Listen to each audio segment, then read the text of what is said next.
रायगड पुणे घाटमाथा आणि सातारा घाटमाथ्यावरती अति जोरदार पावसाची शक्यता आहे। तर पालघर, ठाणे, मुंबई, रत्नागिरी, सिंधुदुर्ग, नाशिक घाटमाथा आणि कोल्हापूर घाटमाथ्यावर देखील येलो अलर्ट जारी करण्यात आलेला आहे। सांगली जिल्ह्यातील चांदोली वारणा धरणामध्ये पाणीसाठा 79.26% पोहोचलाय। विद्युत गृहातून 800 क्युसेक पाण्याचा विसर्ग सुरू झालेला आहे। त्यामुळे नदीकाठच्या सगळ्या गावांना सतर्कतेचा इशारा देण्यात आलेला आहे।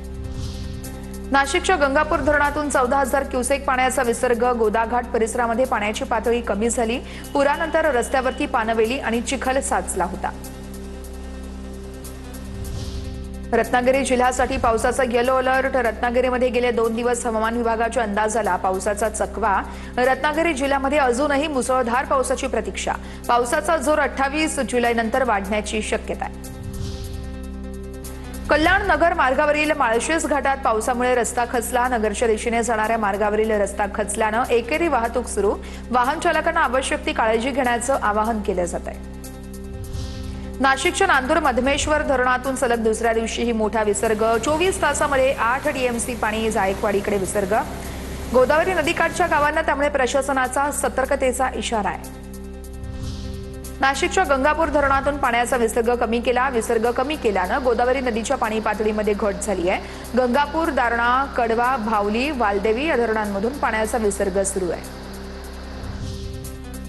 जळगावच्या 40गावमध्ये जोरदार पावसाची हजेरी आहे। गिरणा धरणामध्ये 48 तासामध्ये 29% जलसाठा वाढलाय।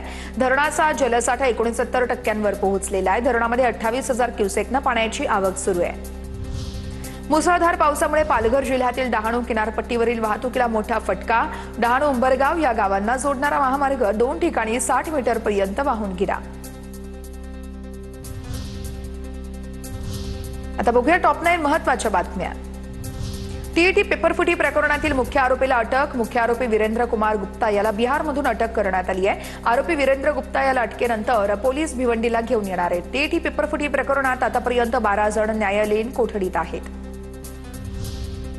कॉमनवेल्थ गेम्स 2026 मध्ये भारताने पदकांचं खातं उघडलेलं आहे। पॅरा पॉवरलिफ्टिंगमध्ये भारताच्या झंडू कुमार याने कांस्य पदक जिंकलेलं आहे। तर ग्लासगो येथे सुरू असलेल्या राष्ट्रकुल क्रीडा स्पर्धा 2026 मध्ये दमदार कामगिरी बघायला मिळाली आहे। आसाममध्ये पुराचा हाहाकार, मृतांची संख्या 61 वर पोहोचली आहे। ब्रह्मपुत्रासह अनेक प्रमुख नद्या धोक्याच्या पातळीवरती आहेत। 1800हून अधिक गावं आणि 9 लाखाहून अधिक नागरिक पुरामुळे प्रभावित झालेले आहेत।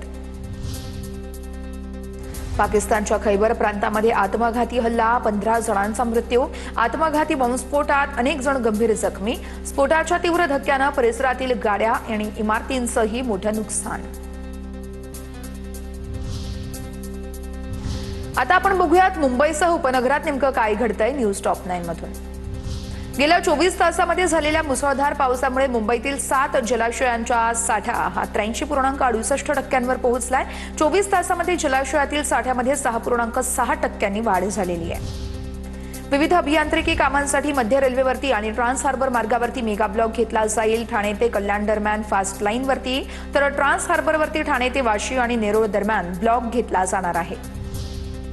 मध्य रेल्वेकडून 3 महिन्यामध्ये 12.86 लाख फुकट्या प्रवाशांवर कारवाई। फुकट्या प्रवाशांकडून 101 कोटींचा दंड वसूल। दंडाची रक्कम वाढवूनही प्रवाशांवरती या सगळ्या प्रवाशांवर कोणताही परिणाम न झाल्याचं चित्र। मुंबईतील मंत्रालयामध्ये दर गुरुवारी एआयचे वर्ग आयोजित केले जाणार आहेत। राज्य सरकारच्या नव्या उपक्रमाची ही सुरुवात आहे। टेक थर्सडे असं या उपक्रमाचं नाव असून मंत्रालयातील फाईलिंगची गती वाढवण्यापासून शासकीय निर्णय शोधणं, विधिमंडळ प्रश्नांची उत्तरं तयार करण्याच्या दिशेने राज्य सरकारचं हे मोठं पाऊल मानलं जात आहे।